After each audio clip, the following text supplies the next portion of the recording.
ఎవరినైనా పర్వతాన్ని ఎక్కడం చూసారా? లేదా మీరెప్పుడైనా స్వయంగా ఏదైనా పర్వతాన్ని ఎక్కారా? ఎక్కుంటే మీకు ఈ విషయం తెలుసు.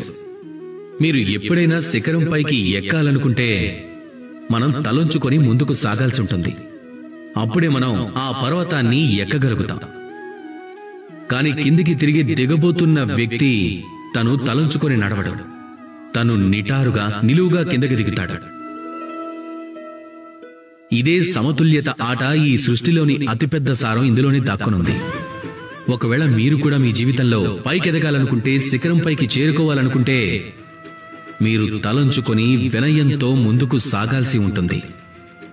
అదే మీరు నిటారుగా నిలువుగా నడిస్తే, అహంకారంతో ముందుకు సాగితే అక్కడ్నుంచే మీరు కిందకి దిగటం మొదలు పెడతారు. ఒక వ్యక్తి వినయాన్ని చూస్తేనే తెలిసిపోతుంది ఆ వ్యక్తి సఫలతనే శిఖరం వైపు సాగుతున్నాడో లేక కిందకి దిగి లోయలో పడిపోబోతున్నాడో. అందుకే ఎప్పుడూ వినయంగా ఉండండి, మంచి పనులు చేయండి, కష్టపడుతూ ఉండండి. అలాగే నాతో పాటు ప్రేమగా చెప్పండి, రాధా కృష్ణ.